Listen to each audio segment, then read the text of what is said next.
Have you ever wondered whether the problems in the world today would exist if we had deeper connection to ourselves, others, and the environment and acted from that place? Welcome to the Conscious Action Podcast with your hosts Brian Berneman and Kayla Greenville, who believe that connection is the key to taking conscious action as individuals and creating a better world. We are here to raise awareness and inspire meaningful action by sharing stories, knowledge, and conversations with thought leaders and change makers. From sustainability to well-being and everything related to conscious living, our mission is to empower you to be the change that you want to see in the world. Welcome everyone to a new episode of the Conscious Action Podcast. I am Brian Berneman, your host, and for this episode, I have the pleasure to be joined by Nikki Sunshine, all the way from Bali in Indonesia. First of all, Nikki, thank you so much for taking the time to be here, for waking up early. I don't know if that's what you usually do or not, but with the time difference, it's quite early over there. And just for everybody that is listening, as I always ask all of our guests, I'm going to ask you to introduce yourself. Yeah, thank you, Brian. It's always such an interesting question, like, who are you, or what do you do, or introduce yourself? Because I find like, well, where to begin? Such a dynamic, multifaceted being in this earth body, and just like all of you listening and everyone here. And so it's always interesting to try to even put it into words, you know?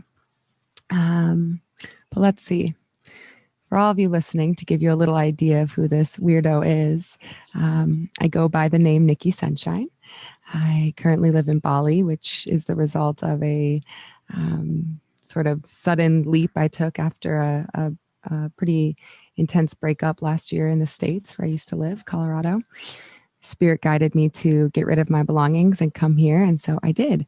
And I was planning to do a lot of traveling, and then, as many of you know, the pandemic hit and everything locked down. So I've been so fortunate to live on this beautiful island for the last year and some months, and really kind of somehow miss a lot of the intensity that a lot of the world has undergone. And yeah, in a few weeks here, I'll be leaving to go to Turkey and continue my plans for world travel. So that's me in this moment. That's me in this moment. I'm deeply committed to the healing path. That's my number one commitment in the world, is to my own healing. And anything I can do, be it through business, my personal business, or just interacting with anyone I meet, my mission is to lead others on the healing path, whatever that looks like, and remind everyone that we're all healers. We all have a healer within, and that really, I believe, our number one ethical responsibility is to prioritize our own healing, because, you know, there's a lot of scary stuff in the world, right? And there's such a temptation to fight hate with hate, fight violence with violence. And while I understand that temptation, I get it. Sometimes I want to punch somebody too. And the more I ask this question and the more I pray and listen, the answer keeps coming through that actually the greatest way to change the world in a positive way is for everyone to focus on their own healing and to resolve their own internal conflicts and internal hate and anger and whatnot that's been repressed. So that's kind of my mission on the planet as a human. Beautiful.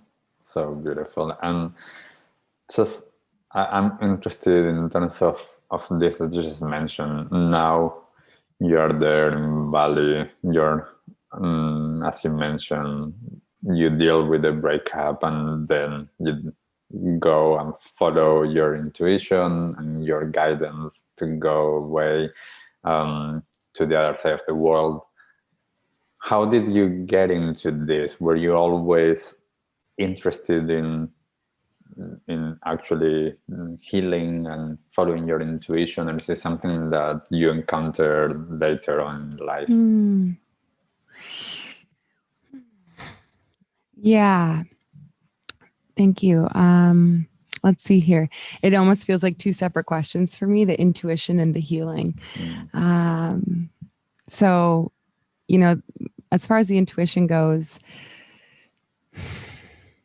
I think for me, I heard of this intuition long ago, right? This intuition. And I used to believe it was like some people had it and some people didn't. And then it probably just started with taking a few chances and following gut feelings I had. And I started to realize at some point, like, oh, there's something to this intuition thing. Like I can sense things and that sense is trying to lead me somewhere. And so when I got the intuition to travel, it wasn't something I had ever thought about or even planned on.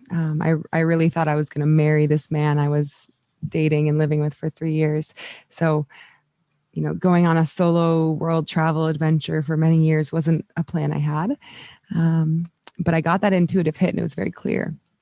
So that perhaps was like the biggest leap I've taken in terms of following my intuition. Really, it really was a leap of faith. I mean, I was totally heartbroken. I had very little money and I just knew I had to do this thing. And so now since I've done that, I've become very, very committed to following my intuition, which for me lives in my body. So I'm constantly tuning into my body, just through breath, through movement, just through really listening and slowing down and not always residing to my mind and the logic and saying, wait, what does my body say about this? So yeah, intuition now is a really big part of my journey. As for healing, like I mentioned, I think we're all born to heal. Otherwise, why would we, we're these like perfect balls of love, basically, and we come down to earth and we put on these bodies and we sign up for all these problems. Why would we do that if we're not meant to heal? My belief is like, that's the point. And for me, healing didn't really become a part of my agenda, so to speak, until 2016, when my mom died in July, and it was very sudden and very heartbreaking. And her death, like when I was mourning her death, I wasn't just mourning her death. It was like all of the repressed trauma and pain for my whole life that I'd never given myself permission to feel all came up when she died. It was a really intense 15, 16 months after she died. Everything changed for me. That was really like, I used to call it the worst day of my life. And now I call it the best day of my life, because it put my healing path in motion. And it kind of was one of those moments where I had no choice but to either collapse and just collapse into the pain, maybe start drinking or whatever to cover it up and kind of go down that path. Or I had to rise. I had to rise through the pain and I had to agree to start healing these wounds, so to speak, these emotional wounds. And so that's where it all began. That was almost 5 years ago. And ever since then, it's a continually changing journey, but the devotion has remained, I'm here to heal. And I recognize every opportunity and experience and relationship, be it easy or difficult, painful or joyful, as an opportunity for deeper healing. So wonderfully said. And I thought, it's really interesting what you just shared about what an experience is and our experience of that experience. It is something that a lot of times I learned this for myself, and this is something that I share a lot. That is our openness, our perspective, and I usually usually mean perspective, not just from the mind. It's for me, it's being from the heart. It's how am I allowing a situation that is happening to be experienced? Is that a problem, or is that just a situation that there's something for me to learn about, and there's a message or a teaching or whatever it is? And I think that it's so important for us to be able to recognize that and to be able to, you know, as you're sharing this, a lot of us, we go through it sometimes in lives, these really hard, challenging moments. And one of my aims really is to get people to understand that we don't need to wait until those moments to start doing that healing work, and that developing awareness and working on ourselves, so that when those challenges and those situations happen, we can be with them, and as you say, and rise from them with the learning there. And yeah, I mean, it's so hard, and so far, you know, it's both of my parents are still alive, and it's one of the biggest practices that I have is working on my gratitude towards them, working on my love towards them, and starting to be prepared to the moment when they are not going to be here anymore. And I think that is such a big teacher. Yeah. Yeah, it really is a big teacher. You know, losing our parents, like that's a huge one for most people. And I think for me, that's one of, this sounds strange for a lot of people to hear, but losing both my parents at a young age is one of the most profound blessings I've had, because it's offered me such a deep opportunity for healing. It's made me who I am. You know, it's a big part of my story and how I've come to this moment right now. With that, I wanted to say, just based off what you were saying, so beautifully put, one of my dear friends, and I often call him a mentor because he's taught me so much. He says there's no such thing as a problem. There's just symptoms of an imbalanced system. And wow, that resonates so deeply with me. You know, we see it in nature, like when there's a drought or when there's pests on the plants, it's actually a symptom of imbalance, right? We get pests often because we have too much of one crop growing in one place. Nature's meant to be dynamic and have a variety of things growing, right? And so I see the same thing in our emotional world. Like there's no such thing as a problem. If I can't stop feeling angry towards my partner, let's say, and I have a lot of anger and I'm constantly yelling at my partner, that's not a problem as much as it is a symptom of some imbalance within me, right? So it's such a beautiful framework of, oh, okay, this isn't a problem. I don't need fixing. I'm not broken. But what is this telling me? What is like you said, what message does this experience have for me? And what can I learn about myself from this?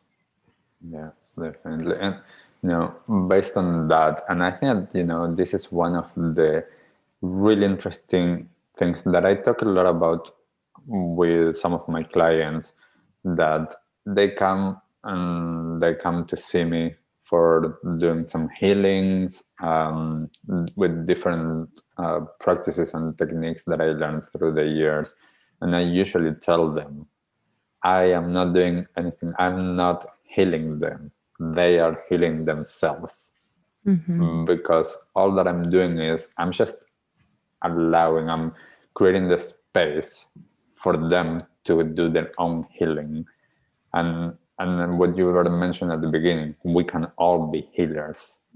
I do believe that so much. And that doesn't mean that we don't require or need anybody else's assistance or help, but knowing that we all have that power to heal ourselves. And I think that's so empowering, because a lot of times we think that we need an external person or thing that is going to help us, whereas we have that power. Yeah, there's kind of this image out there of the healer, and it's someone who was chosen by God and they have these magical powers and they can, you know, we think of like Jesus, you can walk on water and all these things. And I've actually been sitting with this question a lot lately. It's been coming through about the healer, and I've been being asked to claim my own title or whatever as a healer. But because I had this image, I'm like, there's a lot of resistance there. I'm just a human. And what's been coming through is, like you just said, we are all born to heal ourselves. And And that is a healer, someone who heals themselves. It's not necessarily someone with magic powers who, makes the blind see and all of this, but healing ourselves makes us a healer. And so I do believe we all have a healer within. Some of us are embodying that, some of us aren't. And so it's just a journey of remembering. Like you said, I don't need to go learn a technique from anyone in order to be a healer. It's just a journey of remembering, oh yeah, I was born to heal. That's my birthright. I feel strongly about that. And what you just mentioned, I think that it's important because for me, for example, the different techniques and methods that I learned through the years, they were the key that allowed me to actually connect with that part of myself. And this is one of the most powerful things of how, for me, my journey, I have learned and seen all of the different methods and traditions is they are the keys, and the ones that actually resonate with me are the ones that are going to unlock something and are going to allow me to remember and to reconnect to that medicine that I already have within. And when I unlock that medicine for myself, then also I'm able to bring that into the world, because we all have a medicine and the world needs it, but we need to do our work first and then being able to share it. Yeah. And tools are great, right?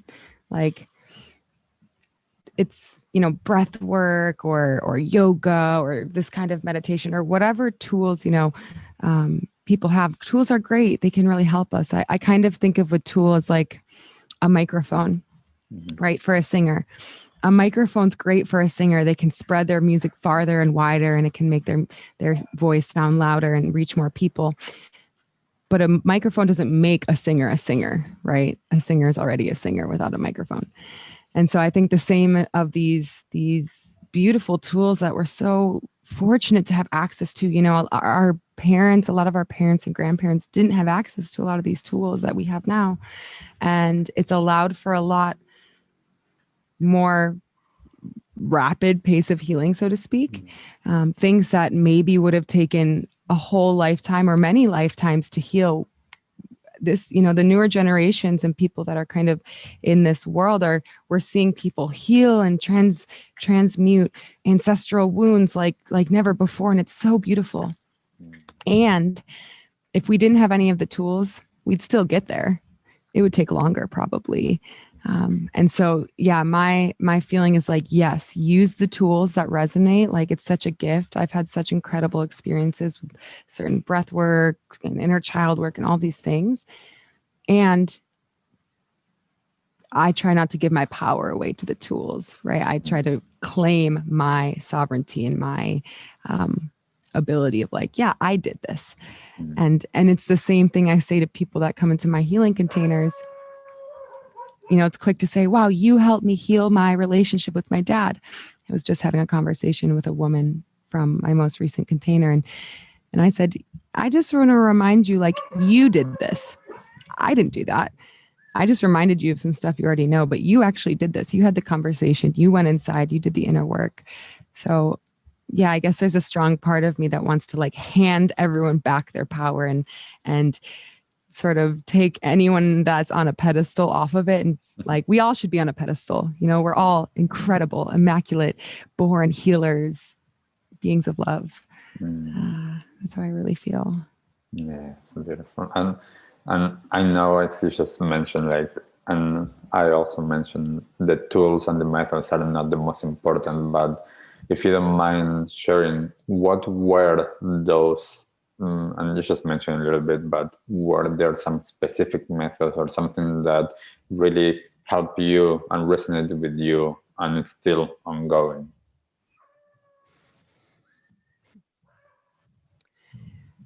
Yeah. So when you ask that question, there's one thing in particular that came up immediately, and we'll see when I finish talking about this. In this moment, it feels like the only thing really worth mentioning because it's been so powerful and it's an everyday practice. But for me, learning to build a relationship with my inner child has been like the most profound thing. It changed my perspective on myself and the world, and it's like, it's almost hard to put into words how much this has changed my world. It's like when I have a reaction now, let's say to, my partner or the world at large, or someone says something and I cry or whatever. It's like I see myself as a little kid. Like I see it like, oh, there's this little child crying, and it's changed the way I treat myself. Because how would you treat a little child that's crying? Would you ever say to them like, God, get it together. What's wrong with you? Like, stop crying. A lot of the things that adults say to themselves, right? When they're crying or having a big emotion come up. And so a big part of my work with myself and with anyone in my life, be it clients, friends, family, is leaning into all the emotions and learning to honor and respect all the emotions. I don't care if it's jealousy, anger, you want to fucking kill someone. Like, I'm all about the dark emotions. I think they all have messages for us. And so learning to see the little child within me has helped me to have more space for those emotions, because for some reason in my brain, it's obvious that I wouldn't shame or make wrong a kid who's having emotions like that. But when I, the adult Nikki, is having them, it's easier to go into those sort of, making myself wrong. Hey, get it together type of mentality. So yeah, learning to have a relationship with my inner child. And for me, that looks like not just being there and nurturing her and loving her when she's having a reaction, but I'm constantly doing all sorts of, I'm just having conversations with her all the time, like into meditation, going in, hey, how are you feeling today? What do you need? Oh, you want a hug? Come here. I'm visualizing myself as a little girl. And I think my deep commitment to that work, which was first introduced to me in a incredibly intense and beautiful and deep and scary and profound in-person year-long training I did. That was 5 years ago now. Ever since then, it's changed. I've become softer because I've become softer with myself. And so, of course, that's reflected on the outside. And this is true. So at the risk of sounding like, oh, I don't have it all together, let me just say that. But I do find that it's really easy for me to be soft with myself now. I rarely, if ever, even find myself in like a hate cycle with myself. And therefore, I don't really feel that way towards others either. It's easy for me to find compassion. And of course, that starts within, right? And it gets reflected on the outside. So yeah, that's the thing that's changed my world the most. And like I said, there's various little tools here and there that have given me profound experiences. And the reason I share the inner child over everything else is because peak experiences are great, right? Like maybe you've had the experience of going to a workshop and you're all hyped up. You're like, yeah, I'm going to like change my life. Or you have like a breathwork session, like, wow, that was powerful. And if we don't implement what we learn from those peak experiences, they often don't have a lasting impact. I'm sure you've had that experience. I sure have. Like I went to a Tony Robbins seminar. I was like, yeah, like I'm going to change my life. Felt so pumped up. But then I didn't implement that stuff moving forward, And so soon that workshop high kind of faded off. And I'm so glad I went. I love Tony Robbins. His work helps me out of a really dark place in my life. And I can't say like I really had a big profound shift after that because I didn't implement. So, but the inner child work is something I've continued to implement since I learned it. It's changed a lot for me. Yeah, thank you for sharing that, especially like that last part that I think it's really important. And I see this so much in the quote unquote spiritual world is the amount of people that are seeking that experience and that high.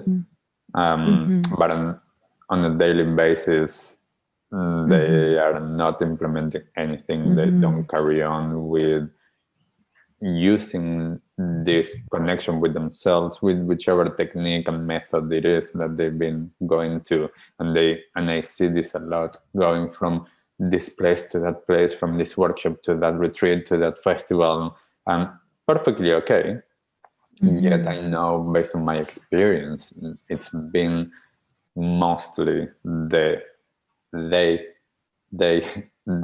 in and day out practice and continue work on myself.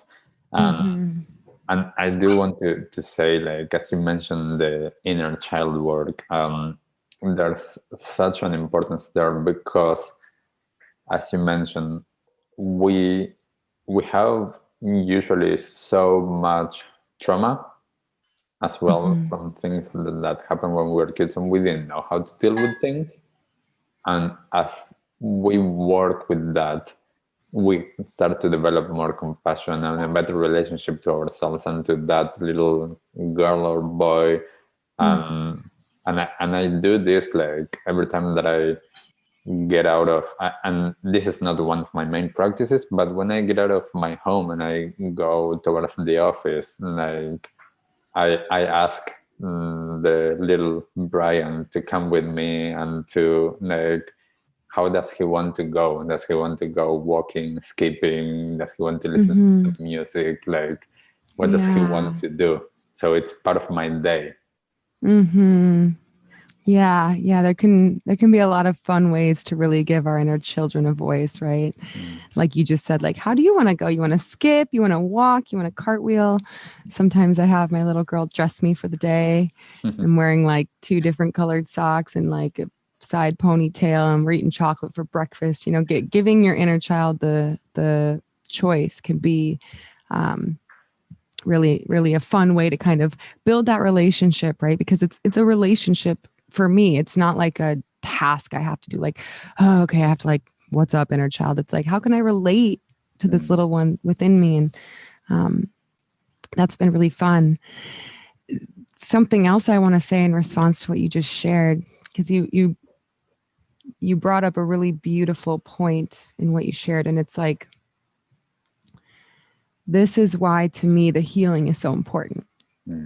Because we can learn the techniques, we can learn the tools, but most of the time they don't get implemented, right? That feels safe for me to say. Like, of all the people who learn all these tools, most of the time they're not really implemented and they don't really make a lasting change. So why? Why is that?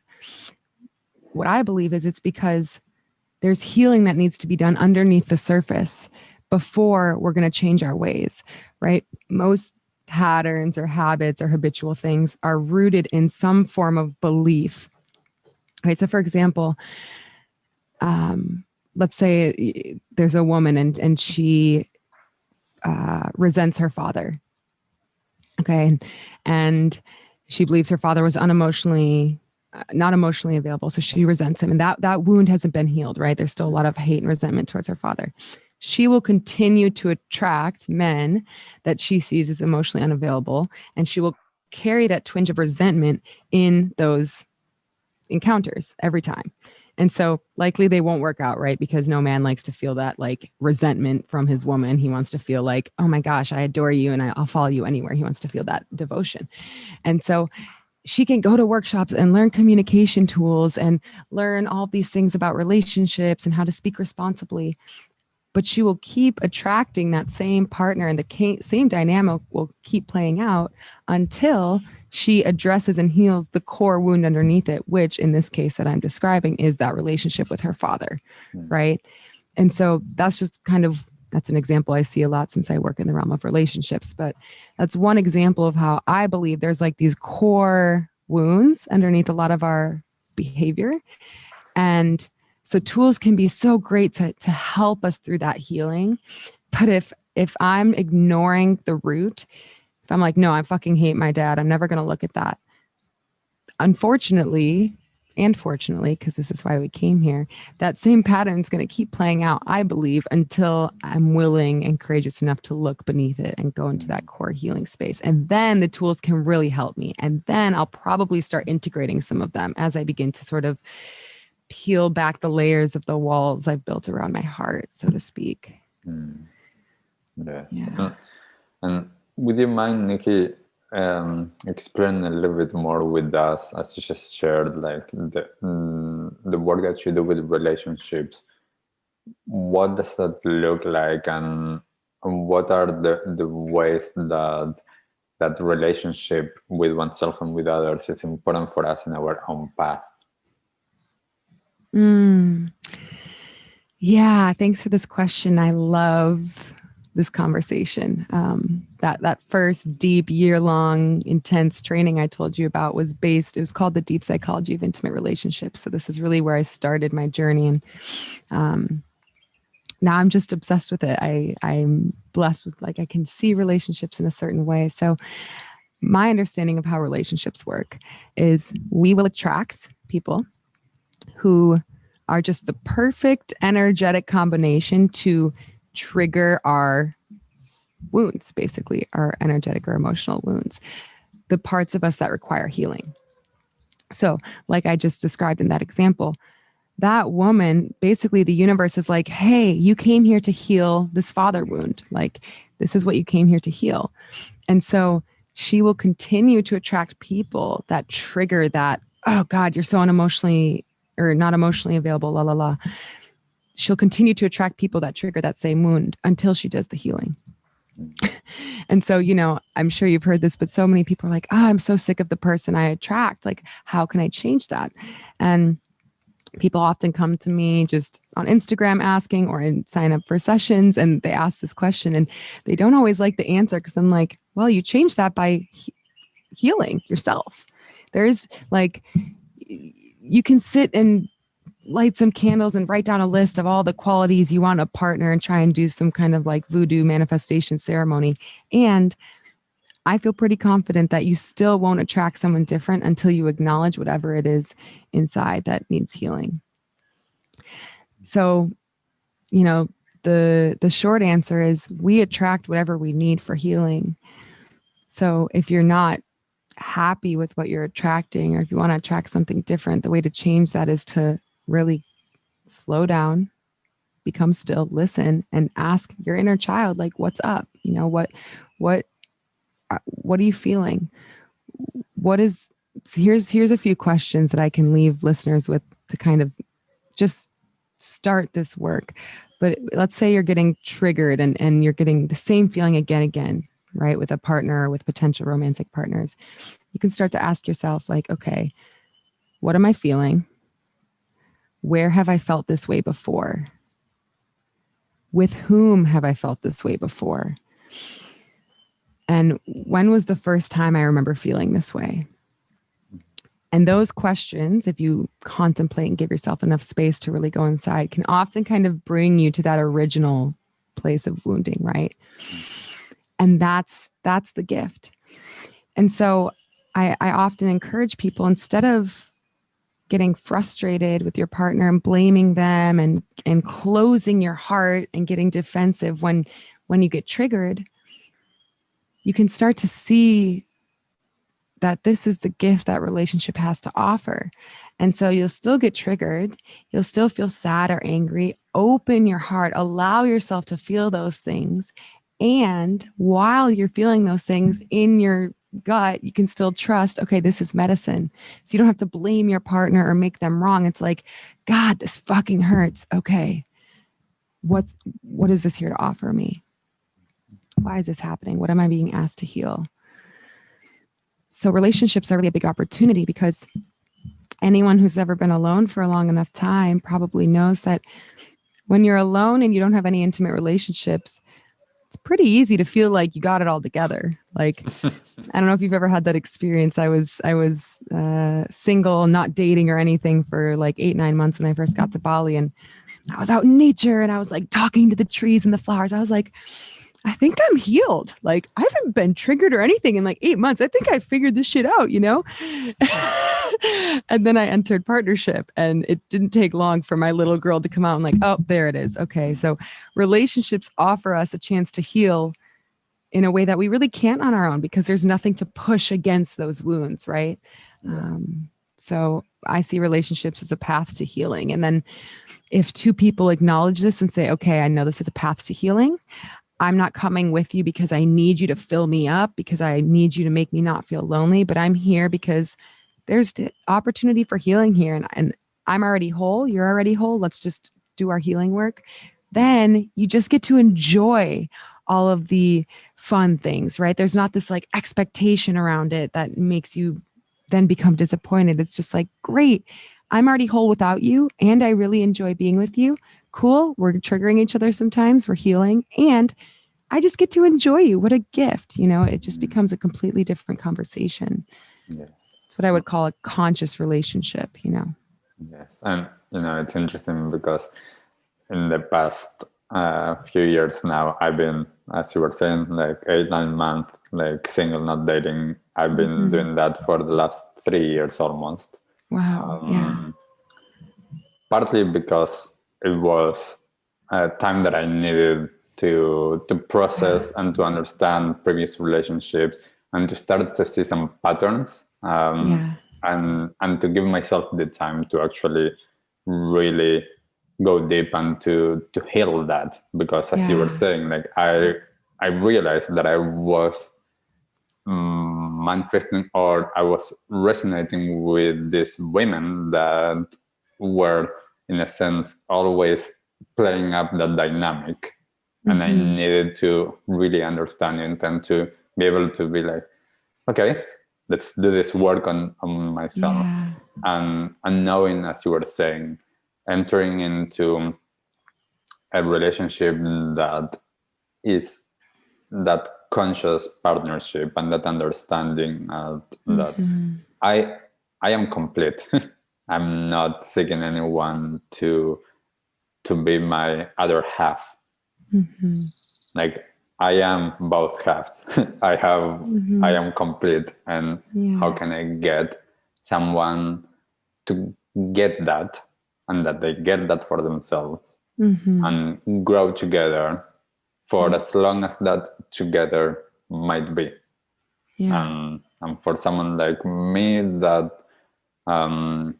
I wish for a relationship that actually lasts, then that hopefully is like that. And for other people it's shorter term. It doesn't really matter, but it's how can I create the space for myself, as you were saying, to heal and to understand, so that I don't go and repeat the same patterns.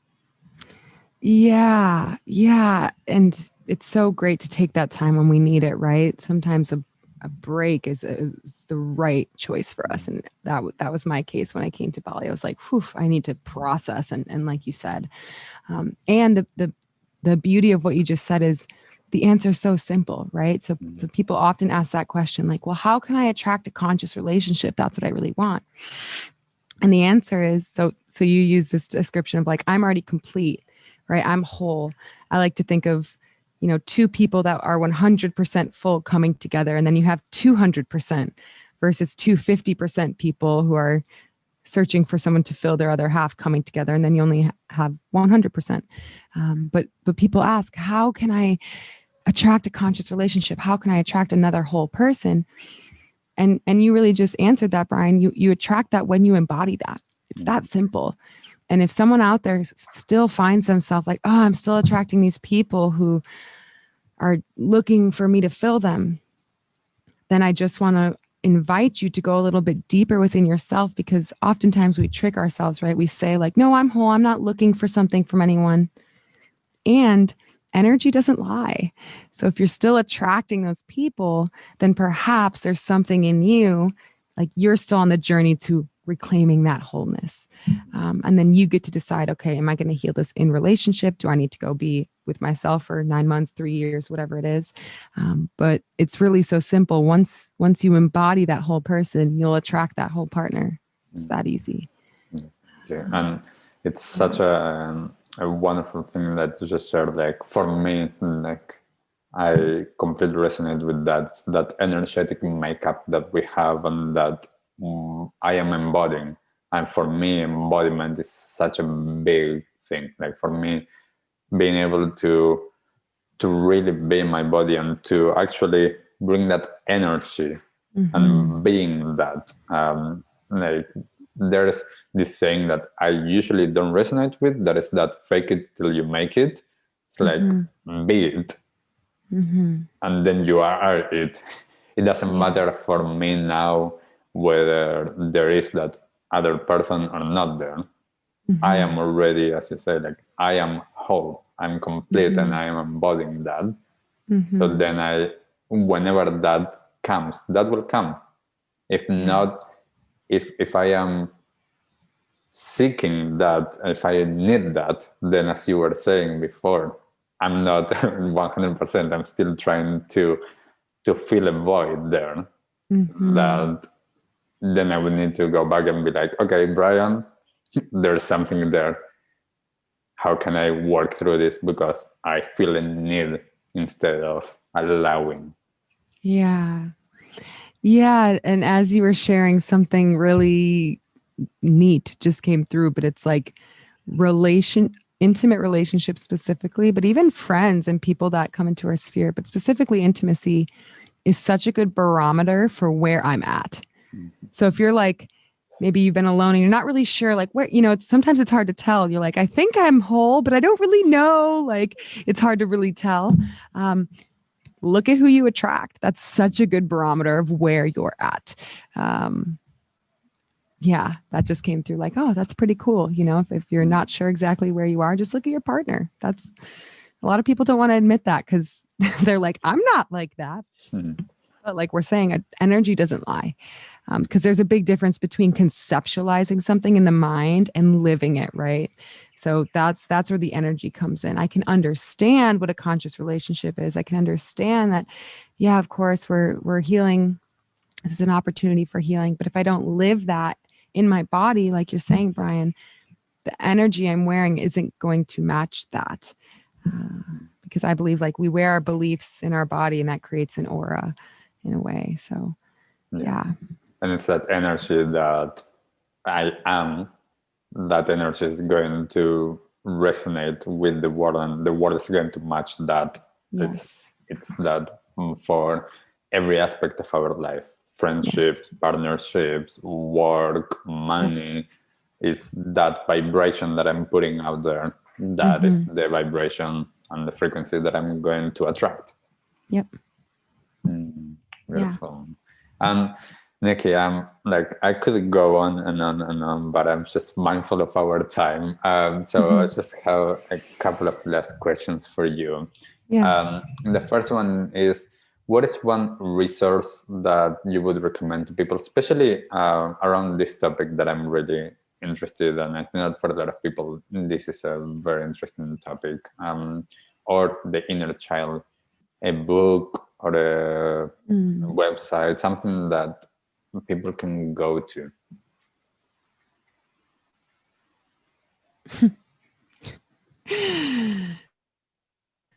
Shamelessly, the only thing coming through in this moment is my own podcast, because this is what I'm constantly talking about.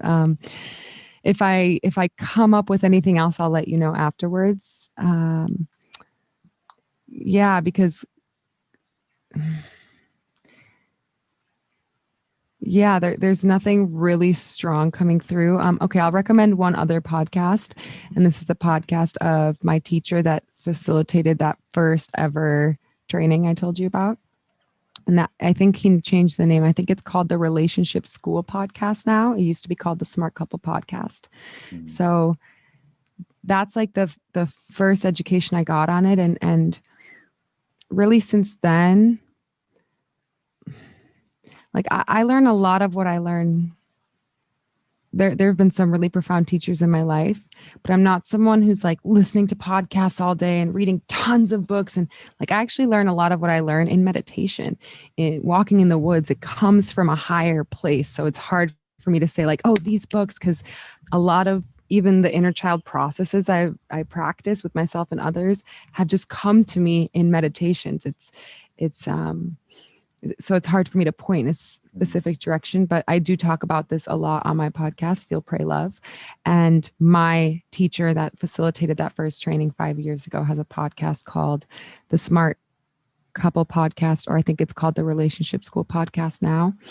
And I haven't listened to it in a while, but some of his earlier episodes, there's some conversations around like the inner child and healing, and he talks a lot about relationships. So those are two places you could start, and perhaps from there get more inspiration. Yeah, it's beautiful. And I completely agree. At least I know for myself, I am the biggest resource of my Yeah. teachings and my learnings. Yes, I do have, as you say, like there's podcast and there's like books and there's different things, but always we are our own best teachers. So taking that time Yeah. for that is so wonderful. And you might have mentioned it already, but Mhm. what is one tip that you would share with people?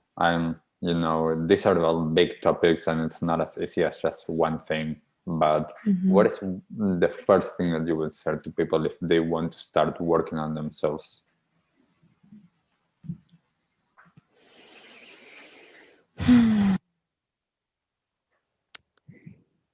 Yeah, the first thing that popped in my sphere here is this reminder to trust yourself. Um, inner work, so to speak, or healing work can be really overwhelming in today's age, especially if you're on Instagram. God forbid, I love Instagram. It's where I've connected with a lot of my people and clients, and it can be really overwhelming. There's a big, I don't even like the term self-help, but like the self-help and growth community, and there's a lot of people out there telling others how to live and what to do, and this is what's right. And a big part of my message is like one size doesn't fit all. And so again, tools can be helpful, but nobody knows what's right for you except you.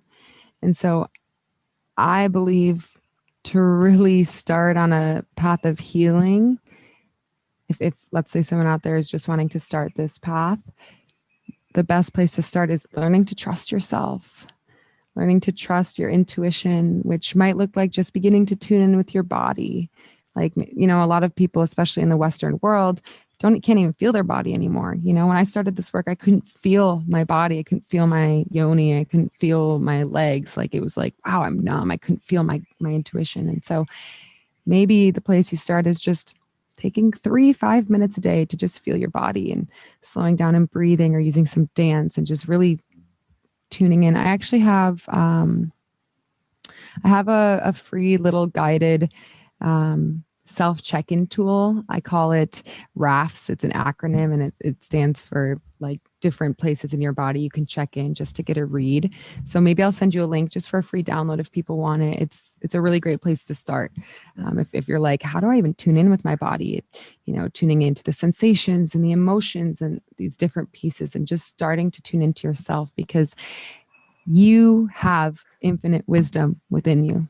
Whoever you are, wherever you are, whatever gender, color, it doesn't matter. Everyone has infinite wisdom within. And the big secret is just learning to tune into that and then trusting it. So I guess that's kind of sorry, that's not like a super great tip. I will send a link to that meditation, but yeah, just learning to trust yourself. Learning to trust yourself and tune into your own great place. And as you shared just now, it's in the Western world especially, and I know this was true for myself, and this is true for most of the people that I work with, that disconnection from our own body and from our feelings, and to be able to get back to reconnecting with that is so important, because as you said, like a lot of the answers come from within. We have that wisdom. We just have been disconnected from it. So getting back into it, and as you say, trusting that we know and that is there. So that's beautiful. And similarly, but perhaps it's a different answer, what is the one thing that you wish everyone in the world knew? I wish everybody knew that you can't fuck up your own life. You really can't, and I think a lot of the suffering in the world comes from people stressing out about the decisions they've made or didn't make, and you really can't fuck it up. Like, we often have these choice points. Am I going to stay? Am I going to go? Am I going to take the promotion? Am I going to start my own business? Am I going to do this or that? And yes, perhaps there's one direction your soul is guiding you towards. But even if you pick the other thing, you can't fuck it up. Either way, you're going to have an experience. Either way, there's going to be opportunities for growth. And so you really can't mess up here. And that's what I really want people to know is no matter what you decide, no matter where you go, it doesn't matter if you die tomorrow, you can't mess up. We just came here to have an experience. That's why we're on planet Earth.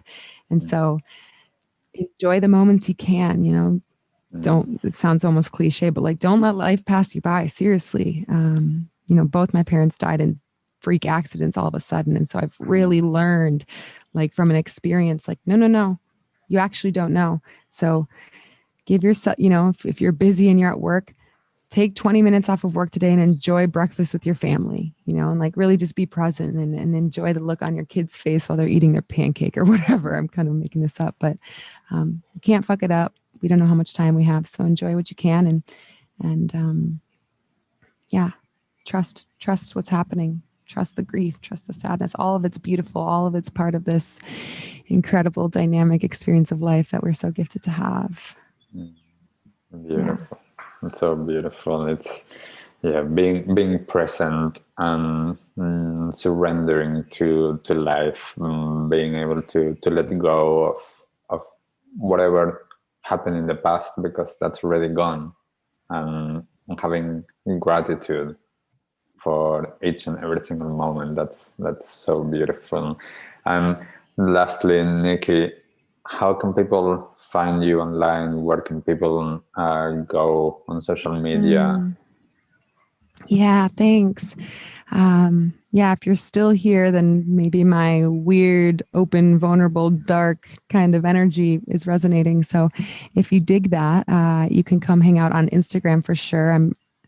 It's like kind of like my living diary and a lot of depth there. So that's at Heart Womb Healing. The other place I go really just deep is the podcast, which is called Feel, Pray, Love. Otherwise, you know, to learn more, see what I'm up to, or check out offerings and things like that, the website you can head to at any time. It's NikkiSunshine.info. And yeah, from those 3 places, you can kind of find all the things. So yeah.